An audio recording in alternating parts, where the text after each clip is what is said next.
Chapter 2. The Birthplace of Magic. The storm arrived without warning, rolling across the savannah like a living creature. Lightning forked through the clouds and split the horizon in white fire. The elders of the Dogon village stood motionless, faces turned upward, their expressions anchored between fear and recognition. Children huddled inside the earthen huts. Hunters froze mid-step. Even the goats sensed something unusual and pressed themselves against the walls. One of the elders murmured a single sentence. "They have returned." He was not speaking of gods. He was not speaking of ancestors. He was referring to the bearers of knowledge, the beings that ancient African tribes insisted descended from the sky long before history had a name. This belief is not the product of one region or one people. It echoes across the continent like a recurring dream. From the Dogon of Mali to the Khoisan of southern Africa, from the sand trance dancers to the Ashanti storytellers, from the Benin bronze-casters to the Congo Ngangas, the oldest stories agree on one unsettling idea. Knowledge, true knowledge, did not originate on the ground. It fell from the sky. To understand why, we must return to a time when the lines between earth and heavens were thinner, when humans and sky were not divided by science, but bound by curiosity.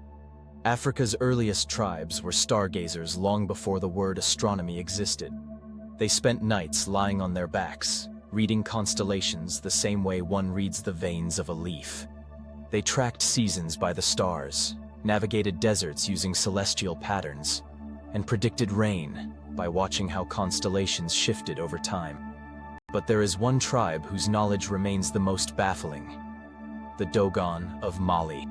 Western anthropologists arrived in the early 1900s expecting to find myths. Instead, they found something far more disturbing. The Dogon knew astronomical facts that modern science had only discovered with telescopes. They knew that the star Sirius, the brightest star in the night sky, had an invisible companion, a dense, dwarf star with extraordinary gravitational weight. Sirius B. Modern astronomy confirmed the existence of Sirius B in 1862. The Dogon had known it for centuries.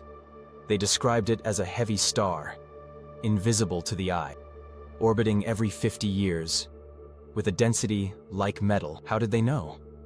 When the anthropologists asked, the Dogon elders answered calmly, "The Namo taught us. They came from the sky." The Namo, according to the tribe, were amphibious beings, part human, part fish, who descended in a spinning, glowing arc that churned the air like water.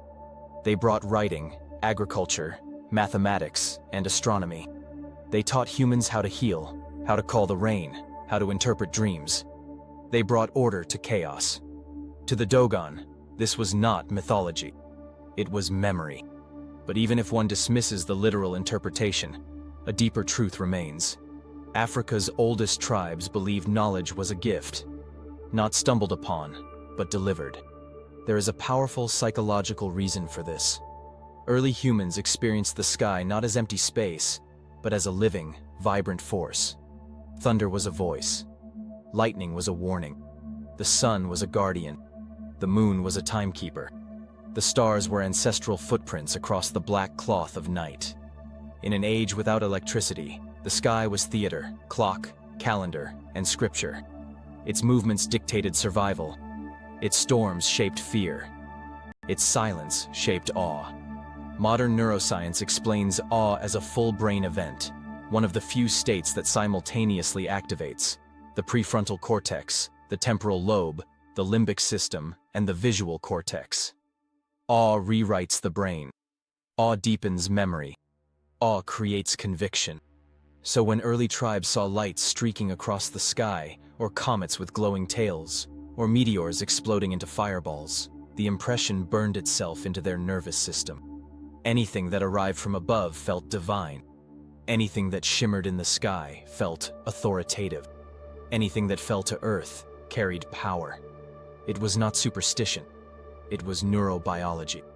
Yet there is another layer, one more scientific, more archaeological, more unsettling. Across Africa, some of the oldest cave paintings depict beings with elongated heads, large eyes, or bodies that shimmer with lines and geometric patterns. Not human, not animal, something else. Something that does not match the fauna of the region. These images appear in Namibia's Apollo 11 cave, in Tanzania's Kondoa caves, in the Sahara's Tassili Niger cave systems, in South Africa's Drakensberg range.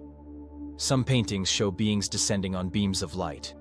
Others depict humans looking upward in fear or reverence. Still others show strange circular shapes floating above hunters. Are these images literal, symbolic, ritualistic? No one can say with certainty. But these paintings predate agriculture. They predate kingdoms. They predate language as we know it. If Africa's ancient tribes insisted that knowledge came from the sky, perhaps it is because, for them, the sky was never empty. Another explanation emerges from anthropology: meteorites. Iron meteorites were among the first sources of metal available to humans. Before humans learned smelting, the only iron they possessed fell from the heavens. Tools forged from meteorite metal were harder, sharper, more durable. Priests who wielded such tools were seen as possessing sky metal, the bones of fallen stars. A meteorite is not just a rock. It hums with possibility. It arrives in fire. It lands with force. It carries elements rare on Earth. To early tribes, it was natural to believe that wisdom came with these stones. That messages, symbols, laws, and secrets came wrapped inside sky metal. The rituals built around these objects eventually became the foundations of shrines and sacred places. This is why many tribes describe the first priests as sky interpreters, rather than sky worshippers. Their task was not to adore the heavens, but to decode them. Knowledge came from the sky, because the sky was the only place that behaved with intention. Modern science, with all its precision, has still not emptied the sky of mystery.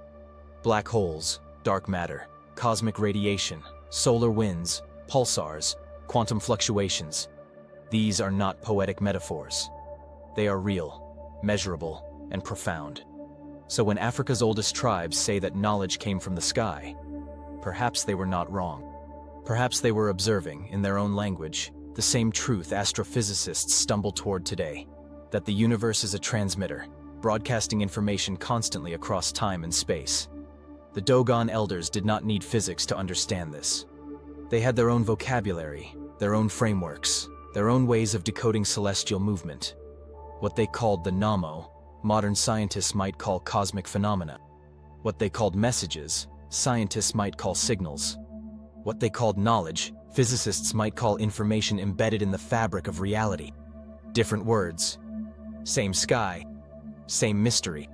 So the question remains, if knowledge came from the sky, who or what was doing the teaching? And if the sky was a teacher once, is it still teaching today?